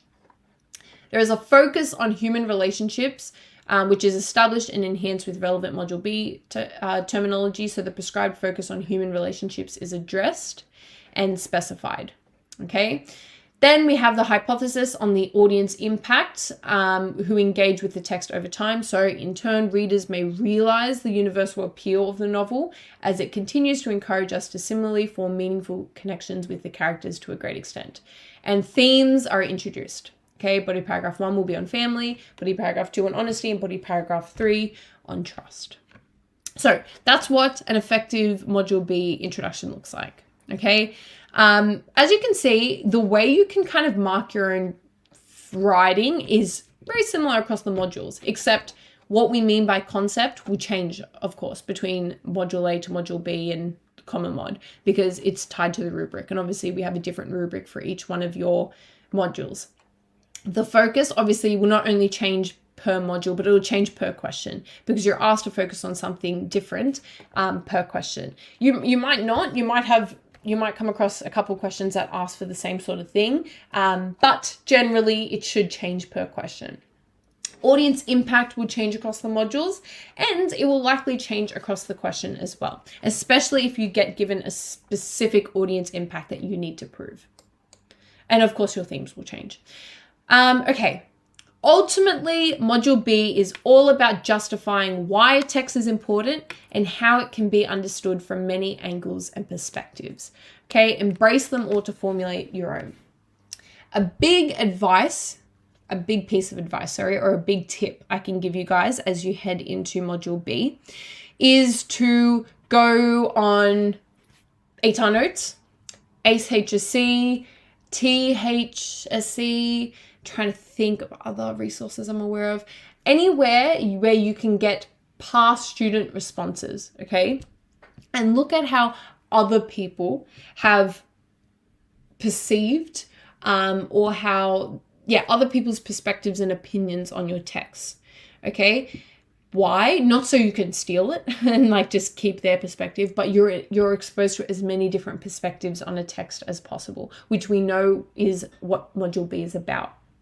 Okay, you want to address conflicts in perspectives in your essay. Okay, how certain things are ambiguous, they're vague, they're not well defined, so you can interpret them in many different ways. Okay, that you would want to address that in your essay. You would. So by looking at past student responses, it's almost been 2 hours, guys. You have to cut me some slack. By looking at past student responses and exposing yourself to as many different opinions as you can kind of, start to see where you differ, and also just start to gain different perspectives on your text and different perspectives on certain ideas in particular, which is really, really good. That's the first place I would start. I would also go to websites like JSTOR, academia.edu, Google Scholar. Those are kind of the main ones I can think of at the moment, where people, or literary critics and literary scholars, so people who actually study literature for a living, what they have written, the theses and papers that they've published and uploaded in relation to your text. So if you're studying The Curious Incident, look at different literary critics' perspective on the text and its particular themes and what this quote meant and what this quote meant. And that's good for a multitude of reasons. Firstly, it gives you evidence because they analyze evidence. So it gives you evidence. It also helps you see the analysis. Gosh, I'm just getting progressively worse. Analysis for the evidence because they will analyze the evidence. So it gives you some analysis that you can borrow from. It also helps expose you to different ideas and perspectives that I was talking about. It also helps you gain ideas and perspectives if you're lacking them. Okay, so I would do it for all of your modules, but particularly module B because of the depth to it and its emphasis on looking at different perspectives and different ideas of a text. Okay, cool. All right, now moving on to essay writing. Essay writing is something that I wanted to look at because there's a lot to address here, and it's kind of like there's kind of commonalities between all the modules that I wanted to address. The biggest thing is answering the question. Almost always when I'm giving feedback, answering the question is something that I'm giving feedback on, that students do not answer the question as effectively as they should be. So there's a few different things that contribute to this. The most obvious would be, and the most obvious for me, is when a student has come in with a pre-prepared like body paragraph or whole essay and is trying to use it for the question. That's the first thing. That's kind of like the most obvious thing for me. Why? Because obviously you've come in answering a different question already because your paragraphs, your whole essay was written for a different question. So if you're now trying to mold it to this question, it's really obvious to me that you're not quite doing that as effectively as you can, because the idea for English is that you'll come in with your quotes, you'll come in with general ideas and analysis, and you'll kind of make your paragraphs as you go along for the questions. So it's really obvious for me when you've kind of just created a sample like essay or sample body paragraphs that you're just going to go in and regurgitate on the page for me. I don't want that. The other thing is it's very easy in general to lose sight of the question. What I see a lot of, the second thing I see a lot of is students answering the question a lot in the introduction and they're grappling with it and they're talking about it and it's good. And then in their first body paragraph in the beginning, they're addressing the question. And then I can tell they're getting caught up in the like ideas and the themes and their own stuff that they came in with, and we start to lose sight of the question and then maybe in the linking sentence it'll pop up, and then maybe again it'll be in the beginning of the second body paragraph, but we're losing sight of the question progressively.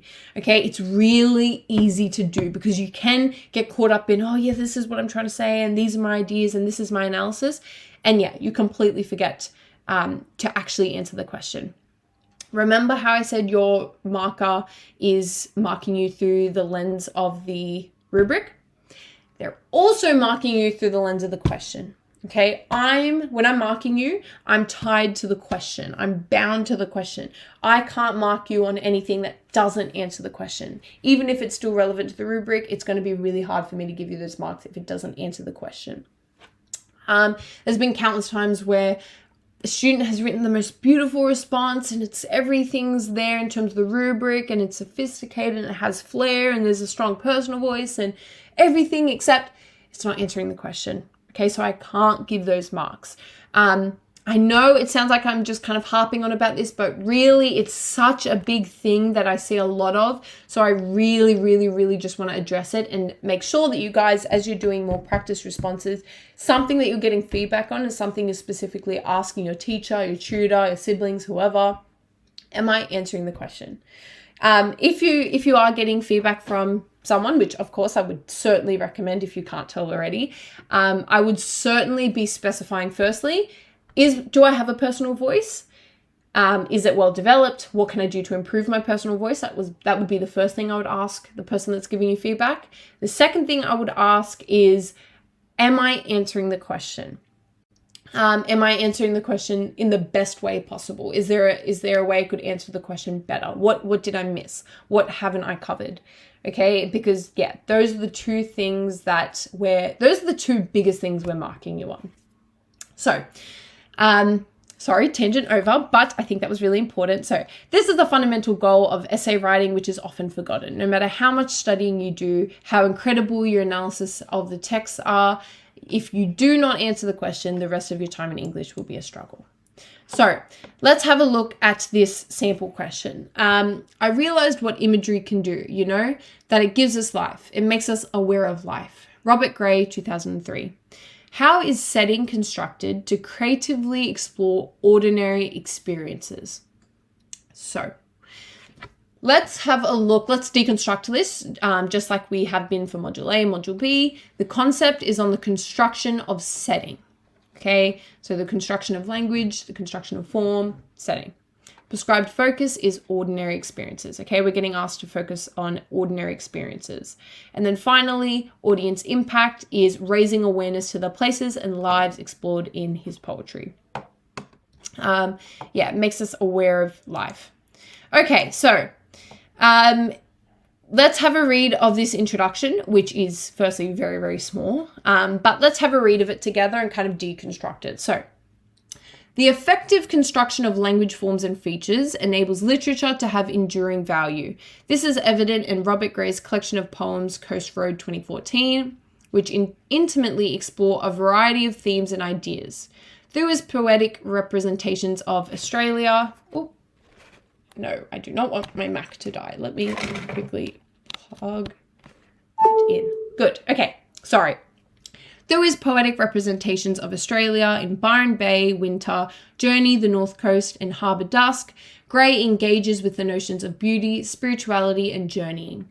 Thus, his compelling choice of words and narratives allow readers to gain a better understanding of who they are. Okay, lovely. That's a very lovely introduction. As you can see, we have a strong thesis, and that's talking about the construction of language forms. It's talking about the enduring value. So we're hitting on textual integrity. We went through and kind of followed the structure really nicely. We even got to audience effect. So thus his compelling choice of words and narratives allow readers to gain a better understanding of who they are. We hit on all of that. We did all of it. Seems pretty good, right? Doesn't answer the question. The question was about imagery, how setting is constructed, and how it makes us aware of life. This has nothing to do with it. Okay? Instead, we want something like this. Portraits of ordinary experiences, that's answering the question, within literature present familiar places, setting, in new light. Settings are an integral aspect of Robert Gray's collection of poems, Coast Road 2014, achieved with imagery as a favored stylistic feature in harmony with other creatively manipulated language forms and features. Through his representations of quintessential Australian spaces, setting, in Byron Bay, Winter, Journey, the North Coast, and Harbour Dusk, Gray illustrates these settings to explore the notions of beauty, spirituality, and journey. These evocative depictions allow readers to delve into various environments and, in turn, gain awareness of the lives and cultures of those inhabiting them. Makes us aware of life. That is answering the question so much more. This is exactly what I'm talking about when I say that some people can write the best of the best stuff, and that sounds beautiful and I love it, but I can't give you those marks. I can only give this student those marks. Okay? This is what we want to transition into. Okay, so a quick aside on thesis statements. What is a thesis statement? It is generally one sentence, sometimes two. I would say stick to one sentence that summarizes the main point or claim of your essay, okay, the overarching idea. It should appear in the introduction and be reworded in the conclusion. Writing an essay in English is all about making an argument.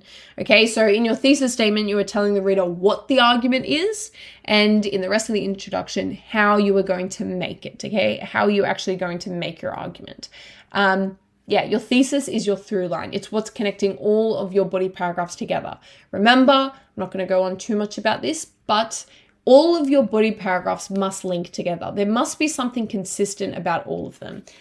Your arguments shouldn't just be really strangers to each other. They should be siblings or friends, okay? They should all relate to each other somehow. So let's look at a step-by-step of writing a thesis statement. Firstly, you want to unpack the question, okay?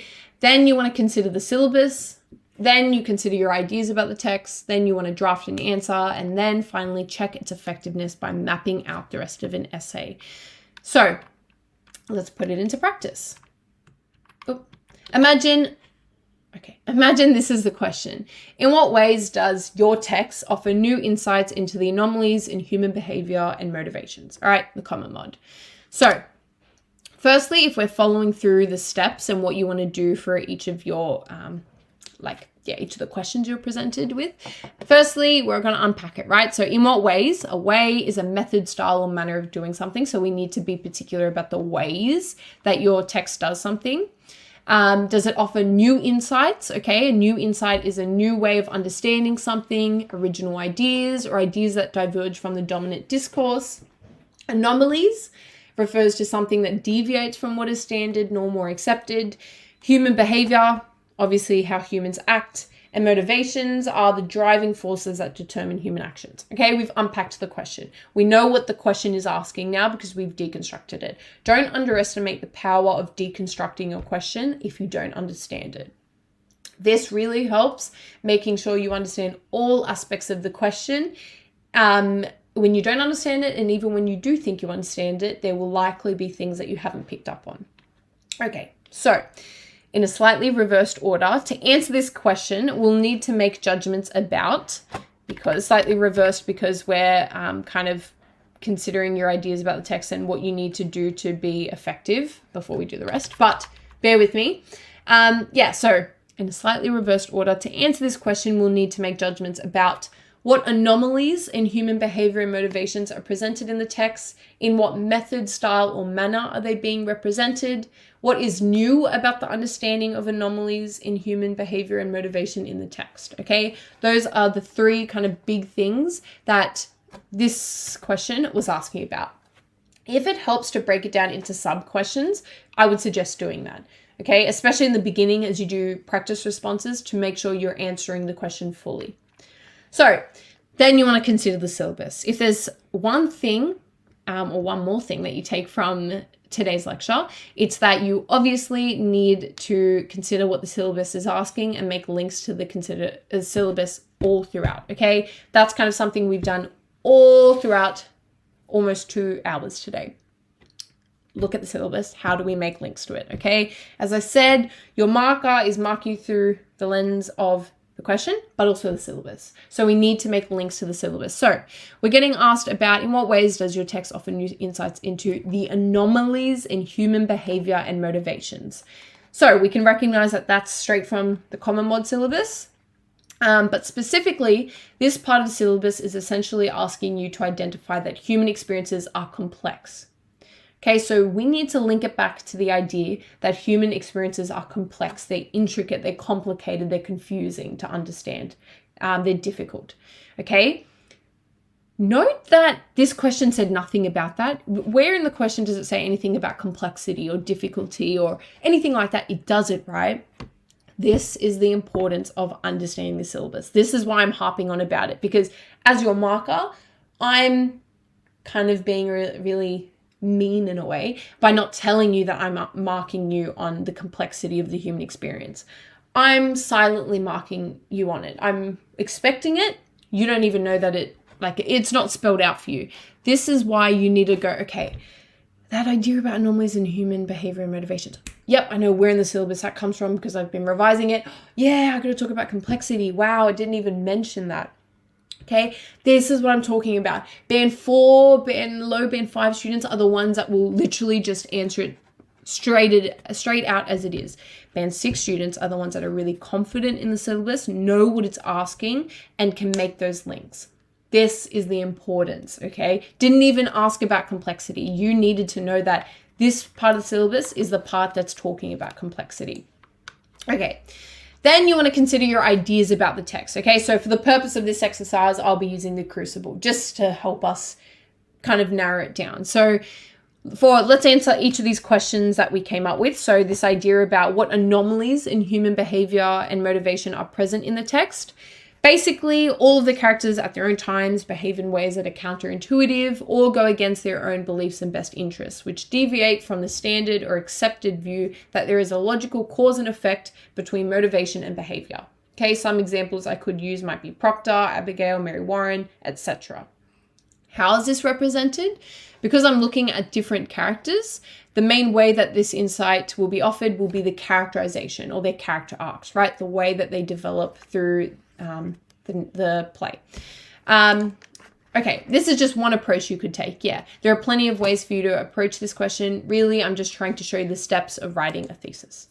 Then you want to draft an answer. So the thesis statement that I came up with: through characterization and character arcs, whereby human actions are represented as incongruous to their goals, Arthur Miller's 1953 drama, The Crucible, challenges assumptions about a logical cause and effect between motivation and behavior, reflecting the complexity of human experience. I was only able to come up with that because I deconstructed the question and broke it down into smaller questions and therefore answered smaller questions and linked it to the syllabus. Okay, I build up to the idea of the human experience being complex. I wouldn't have mentioned that if I didn't look at the syllabus and say, all right, what does this concept in the question relate to in the syllabus? Okay, incongruous, word of the day. It means that it's not in harmony or keeping with the surrounding or other aspects of things. Just in case we're wondering, what the heck does incongruous mean? Okay, so let's break down that thesis. Through characterization and character arcs, it responds to that part about what ways does the text do it. So it's through the characterization and character arcs, whereby human actions are represented as incongruous to their goals. So this is providing some further commentary and being more specific about that part of the question that was asking about human behavior. It challenges assumptions about a logical cause and effect relationship between motivation and behavior. So this is commenting on what's being brought new to the audience or what's being shown or that insight, and then linked to the syllabus, complexity of the human experience. Okay, so let's check its effectiveness. Is the thesis effective? Yes, because I know I can make 3 distinct paragraphs based on it with distinct evidence that all work together. Note that each of my body paragraphs link to each other and the rubric. Not the rubric, my thesis. That's something that I also see a lot of students don't do. They link their each individual body paragraph to the thesis, but the body paragraphs together don't work. So note that 2 elements. First, they link to the thesis, yes, but they also link together. There is a through line all throughout each body paragraph. Okay. Think of essays like trees, okay? Your thesis is the trunk. This is your judgment. It's your introduction of your judgment. Your bodies are your branches. These are your arguments, and they all come down or they all stem from really your judgment. Okay. In your topic sentences, you need to introduce the main subject of the paragraph and show how that subject links or proves the thesis statement.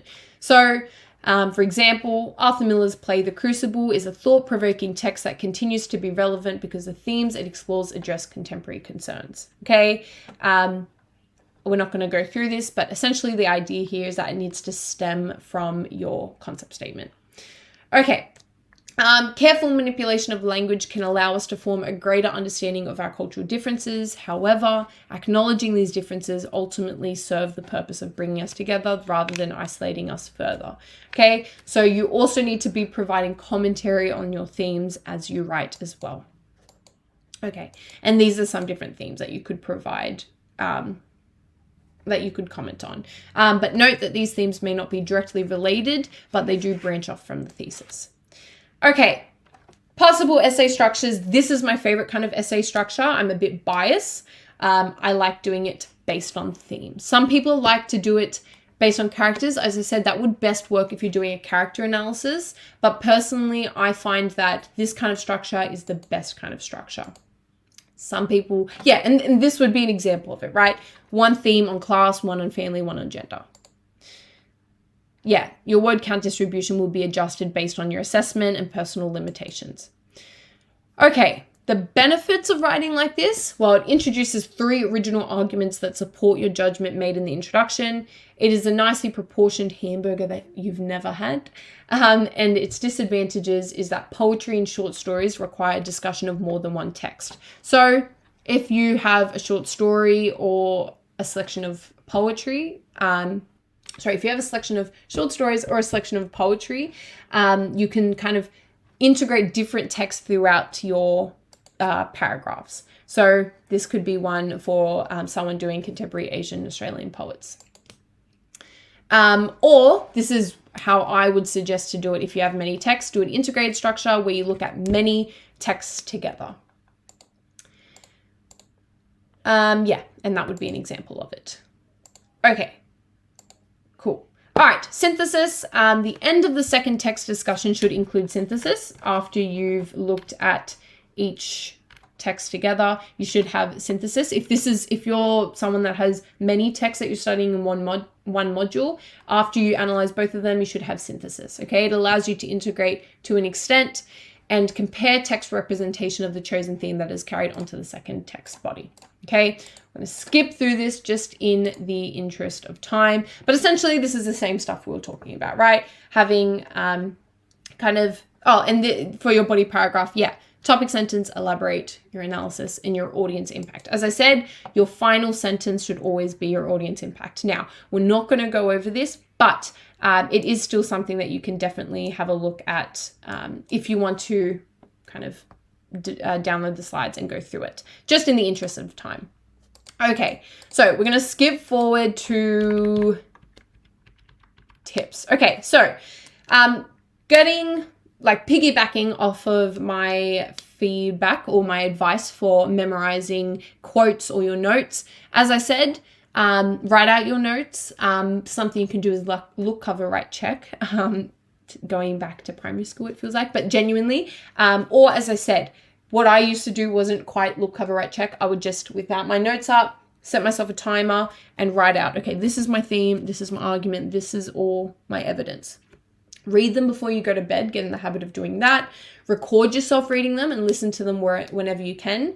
I know of a student who would listen to it in his earphones on the way to school, on the bus and the train, and just kind of listen to it over and over. Make it into a song. Skip while you read, association. So every time I pick up my water bottle, I have to say the quote, something like that. Flashcards, and get a friend or family member to test you. Really just come up with strategies. Okay, these are some that you could use. Maybe they're not the best for you, but come up with some. Also have a routine, especially during holiday times. Set yourself up, okay, Monday to Friday is when I'm going to study. Saturday and Sunday are my rest days. I'm going to have 3 hours a day of study Monday to Friday. Monday will be English and math. Tuesday will be legal studies and business studies. I don't know. But this helps with discipline and this helps stay on top of everything. So using timetables like this really helped. And it's something that I genuinely used and can say that it helps. And it's very satisfying to tick something off after you've done it. Also stimulate exam conditions. Yes, this is what I was talking about with practice writing, right? You'll be more productive if you treat each study session like it's leading towards a greater goal. Okay, so having the mindset of I'm going to practice writing an introduction so I can be able to formulate one under exam conditions faster. That there's an end goal, that you're not just writing seamlessly, okay? As I said, build up these skills, work toward it. Analyze everything you can at all times. This will help you with Common Mod section in particular when you have to talk about your short answer texts, okay? Think about posters, think about things you see on TikTok, think about if you watch Euphoria, for example, and think, how can I deconstruct the visual techniques that I'm seeing here? How can I deconstruct the language and the literary techniques? It'll actually get your mind to start getting into the mode of this is relevant for all your modules, but especially for the common module. And stay connected, okay? I would certainly suggest group FaceTime calls and group study FaceTime calls, or you could meet up with your friends. But something that I would do is study with my friends on the phone a lot. And it definitely kept me on top of everything because I would see them and I would be like, oh my gosh, they're studying. That means I'm behind. I have to catch up and start studying as well. So I would definitely recommend, staying connected and studying with your friends. Okay. As I said, write down a bunch of buzzwords related to the module before drafting an essay and make it a game for you to have to use each of them. This is what I was talking about with the buzzword kind of list cheat thing. Write your own essay questions. That's definitely something that can help you and can help you not only with essay writing and essay plans and practice writing, but also understand the tricks that markers use when they're formulating essay questions and the different components that you need to be answering. Practice, practice, practice, okay? Continually get feedback throughout the year from your teacher, tutor, friends, or anyone who cares to read your work. As I said, that's kind of been the common through line of this whole lecture, practice. Start practicing. That's the biggest way that you're going to improve. Okay. All right, we finally made it to the end, everyone. Thank you so much for staying. Thank you so much for listening. Hopefully, I'll see you again in one of our later lecture series. Keep an eye out for that because we will have plenty more throughout the year where we'll be revising Module B, starting Module C, doing revision of everything. Yeah, but thank you so much, everyone. Hopefully, you all learned at least something.